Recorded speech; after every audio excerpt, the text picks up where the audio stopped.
Hello and welcome to another update video about Link. On the Link chart, it's getting more and more probable that a more substantial top has obviously formed in wave 1. That is also my main thesis, that wave 1 has topped here around the 11th of March at around $23 after we had a 5-wave advance to the upside here, a 5-wave increase in this impulsive price move.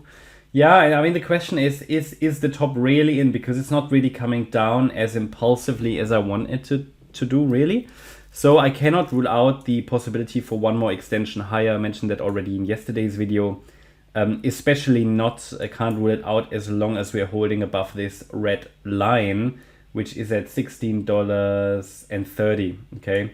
So we can visually count 5 waves to the upside. Absolutely. And therefore, it is highly likely that we're now in the wave 2. It's my preferred scenario until the market proves me wrong. But, you know, we have to focus on the data we see. And all I can see is that we're not really coming down as, let's say, impulsively as I would like it to in wave C of 2 in the white count. So it's worth thinking about other structures that could apply here. And one more extension, as I said, can just not be ruled out. For example, I want to show you one pathway how this one more extension could unfold. In this scenario, obviously wave 1 would sit here, so that's just something to consider. In this scenario, I mean, the idea I have would be this was a wave 1, this was a wave 2. So a larger degree 4th wave bottomed in January, so at around $12.70, and from there we started this 5th wave to the upside, but wave 5 might never have finished. Instead we had a 1-2, wave 3, and this could be some kind of a weird triangle, for example, like a running triangle in which this was, or just a normal triangle really, with maybe even an A wave here, a B wave, a C wave, a D, E, and then we get one more high. There are so many options that could still unfold, or even where we say 1, 2, 3 here, yeah, this is the 4, and we're now starting wave 5 in an ending diagonal. So there are options. They are just they're just very constructed, right? That doesn't mean they couldn't work out, but I would just need a little bit more evidence for that. At the moment, still pointing towards that target area down there. And let's zoom in, take a look at the microstructure, which again, you know, Link is very hesitant, doesn't really want to break down.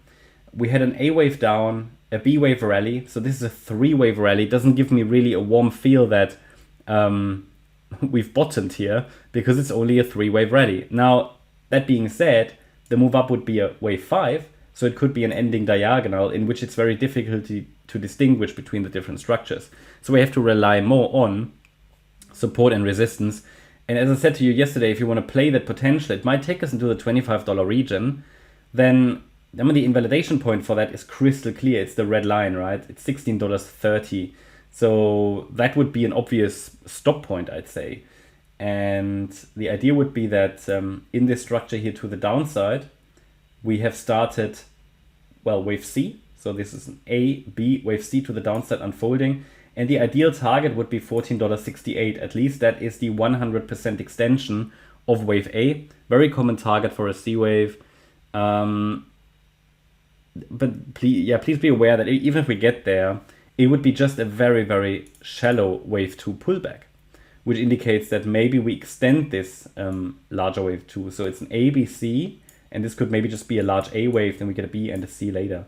So it's just something we just need to navigate through. But I think around this area here could be an interesting area to look for entries overall for the next 3rd wave rally, because it should take us in the bull run to, it should, not will, but should take us to like $90 if conditions remain favorable. But as you know, my view is that if altcoins don't hurry up and Bitcoin puts a bull market top in place, a bull market top, well, that would indicate that the altcoins may not reach their ideal targets because Bitcoin is leading. So it could also be this WXY structure in which we had a wave W, which bottomed here around the 20th of March, wave X high, and this is now an ABC structure to the downside, slightly different structure, a little bit more complex. And that would explain the choppiness of this decline and the complexity. So it might either be a diagonal in wave C of 2 or an ABC structure itself, in which even the B wave could extend. So we are really dealing with very messy structures here. I think it's best to focus on that support level.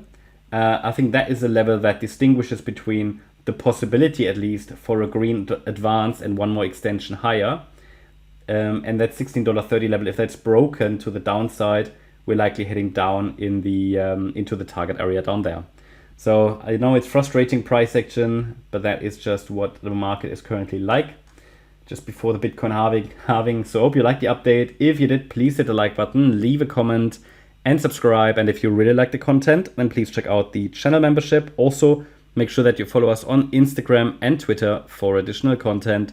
Thanks a lot for watching. Bye-bye.